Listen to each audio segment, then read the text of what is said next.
kapuso, Lunes na naman. Good morning. Good morning. At simula isang bagong linggo, salamat sa poong may kapal sa bagong araw na ito.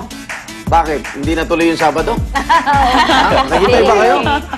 Naghintay ba kayo yung Sabado? Diyos ko. Hindi naman Good morning, good morning. Oh. Salamat at buhay pa rin po tayo mga kapuso at tulad ng inaasahan natin. Pinatulan nyo? Oh. May mga naniwala, hindi nagkatotoo ang pambihirang hula ng isang radio evangelist sa Amerika na magugunaw daw ang mundo, end of the world na raw noong Sabado. At ang balita pa nga ay matapos po ng kanyang hindi nagkatotoong hula, ang naturang evangelist ay hindi na raw matagpuan ngayon. Ang balitang yan ihatid po namin maya-maya lamang.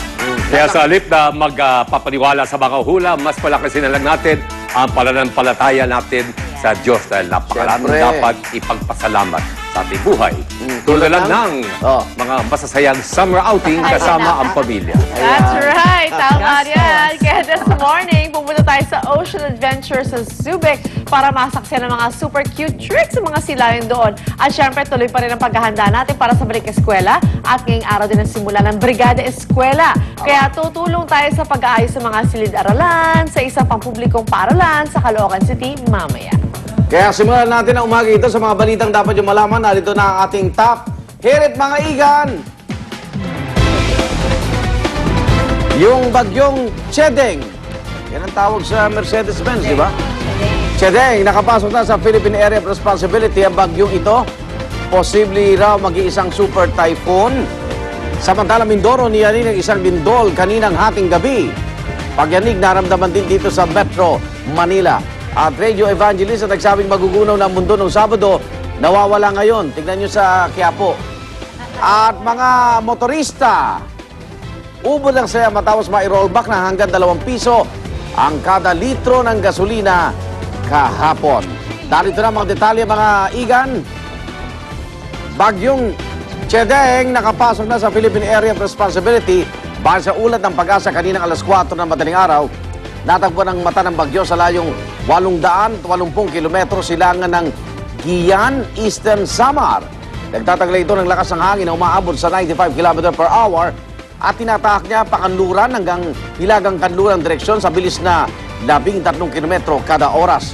At dahil malayo-layo pa ang lakbayin ng bagyong Chedeng bago ito mag-landfall, inaasahan ng Pag-asa na lalo ito mag-iipon ng lakas at posibleng maging ang super typhoon kasi habang nasa dagat yan, talagang umuka pa ng puwersa yan.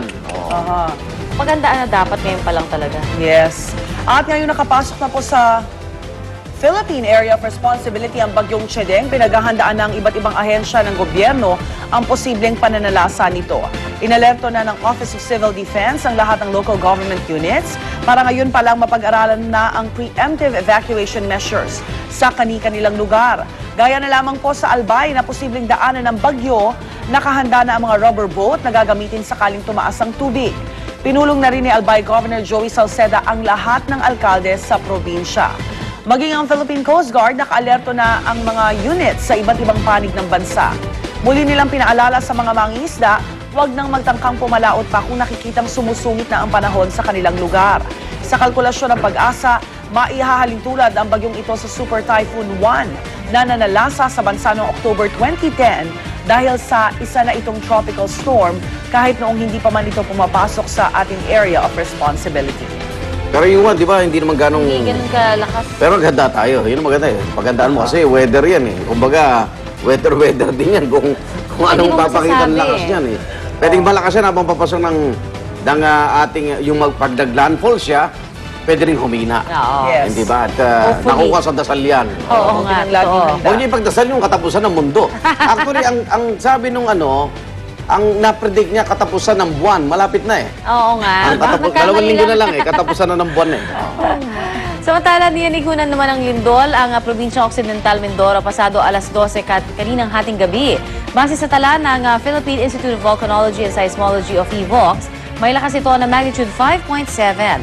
Ang epicenter ng lindol namataan sa layong 18 kilometro sa hilagang kanluran ng Mamburao Occidental, Mindoro. May lakas ito na intensity 4 sa Ilihan, Batangas, habang intensity 3 naman sa Tagaytay City, Malate, Manila, Puerto Galera, Alabang, Muntinlupa at Clark, Pampanga. Intensity 2 naman ito sa Malolos, Bulacan and Intensity 1 sa Nicoles, Pasay. Tectonic ang naging origin ng lindol, ngunit wala namang inaasahang aftershocks. Wala ring naiulat na nasirang mga ari-arian sa nangyaring pagyanig. Samantala, takot naman ang namayani sa ilang residente sa Ilagan, Isabela matapos ang nangyaring magnitude 5.5 na lindol kagabi o nung gabi ng Sabado doon. Ang ilang pasyente ng Provincial Hospital nagtakbuhan matapos maramdaman ang pagyanig. Ang ibang pasyente lumipat na ng ospital. Ang ilan naman umuwi dahil sa takot. Ang mga napiling magpaiwan, nagsiksika na lang sa first floor ng ospital.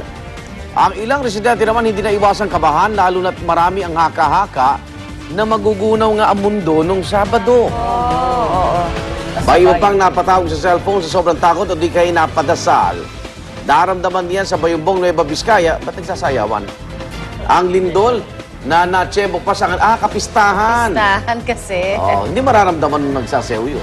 Ang operasyon ng perya, bahagyan na antalan ng mangyari ang lindol. Ayan, ayun may mga, pero hindi nakapigil sa kasayahan ng lugar. Butin lang, walang nasaktan sa dalawang probinsya dahil sa lindol na yan, magnitude 5.5. Malakas-lakas din yan. Oo. Yan din, ang dami na natin kailangan paghandaan, no? I am ready talaga dapat. Talaga. Yung mga structures na kailangan ng retrofitting, kailangan magawa na agad ng DPWH, yung mga tenement pa rin na ang hirap pa, syempre, palisanan walang yung mga kapalit residente pa eh, doon. oo. Siguro kaya nawala rin yung American broadcaster ba yun? Oo. Pagtungtong ng 12:01 ng linggo, sabi niya, naku, katapusan ko na. Correct. Pero alam mo, marami Pero naman. dati na Marami siyang may talaga. prediction na hindi nagkatotoo eh. Marami siyang na-recruit Marami, na. marami. Ang dami Ito na, lumabas. Rhea. Ito pala yung detalye. Eto na, samantala matapos po ang pinag-usapang prediksyon ng grupong Family Radio sa umano'y katapusan ng mundo, end of the world noong Sabado, hindi naman po ito nagkatotoo. Siyempre. Okay pa naman tayo. Pero ang balita ngayon, hindi na mahagilap ang evangelist na nagpakalat nito. Naglahong parang bula si Harold Camping, nag-camping na siya, matapos walang mangyari sa ipinakalat niyang doomsday prophecy. Hindi rin siya matunton sa headquarters ng grupo sa California. Ang kanilang opisina naman, sarado na. Wala ring tao sa kanilang bahay sa Alameda, California. Makailang beses na rin nagkaroon ng ganitong hula tungkol sa Judgment Day ang grupo, pero hindi ito nangyari. Ayon naman sa isang pastor, wala pa rin talagang nakakaalam kung kailan ang eksaktong petsa ng araw ng paghuhukom. Wala rin daw ibang sandata sa araw ng paghuhukom, kundi ang matinding pananampalataya sa Diyos. Alam mo, marami na rin sa US, pati, alam mo, mayroong nagbebenta ng lupa sa buwan No? per square meter. Oo. Ay, Oo, grabe. May mga bumibili naman. Marami namang ano dyan, May nagbibid. May mga nagbibid, naloloko oo. sa kanila eh. Ayun maganda nga yung paalala nung isang pare. Sabi niya, wala nakakaalam kung kailan magugunaw ang mundo. Kahit nga daw yung, di ba, yung earthquake, di natin mapepredict kung kailan eh. Ano pa Sarili nga kaya nating gunaw. kamatayan, hindi mo alam Oo. kailan. Sa laging handa. Oo. diba? Dasal-dasal. Samantala, good news naman po sa ating mga motorista, nagpatupad ng big-time rollback ang ilang kumpanya ng langis kahapon. Ang Big 3 na Chevron, Shell at Petron, 2 piso kada litro ang bawas sa premium gasoline. Piso at 75 sentimo naman sa regular gasoline, 50 sentimo sa diesel, at 30 sentimo naman sa kerosene. Nag-rollback din ang Eastern Petroleum ng 2 piso sa kada litro ng gasolina at 50 sentimo sa diesel. 2 piso rin ang rollback ng Unioil at Flying V sa gasolina. Pero 30 sentimo lang ang bawas nila sa kada litro naman ng diesel.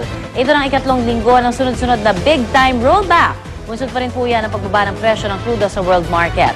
Ang LPG Marketers Association naman, nag-abiso na posible ring may rollback sila sa presyo ng liquefied petroleum gas ngayong araw. Good news! Salamat po. Salamat! Sana wag magbawi-bawi. Ang salamat. Hindi, sana gumulong pa kasi ilang taas na ba? 13, 11? Sana wag nang bumalik-balik Ang salamat, dati. hindi tinaas nila eh. Yung Hindi, sobra-sobra, kaya nga. salamat. Sana nga mabawi Salamat ng at 13 nabawi. beses ulit. Dapat nga 5 piso daw yan eh. Ah, ganun ba? Oo. O, yun ang aantayin natin. Sana meron pang 3 pisong Good luck, rollback. baka pinaramdam lang ng konti. Babawi na naman. Utang na Magpapasukan nyo. na.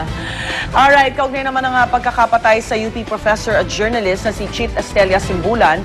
Nagsasagawa na rin po ng sariling investigasyon ang Universal Guiding Star, ang bus company na pinagtatrabahuhan ng pangunahing suspect sa aksidente na si Daniel Espinosa. Kahapon, binalikan ni Espinosa at ang may-ari ng bus sa ang pinangyarihan ng aksidente. Doon inilahad ng suspect na may 2 bus daw ng Nova Bus Line na nagkakarera. At ang isa raw dito ang unang nakasalpok sa taxi ni Simbulan. Hindi na raw niya nagawang umiwas pa yung bus, kaya nabangga na rin niya ang taxi.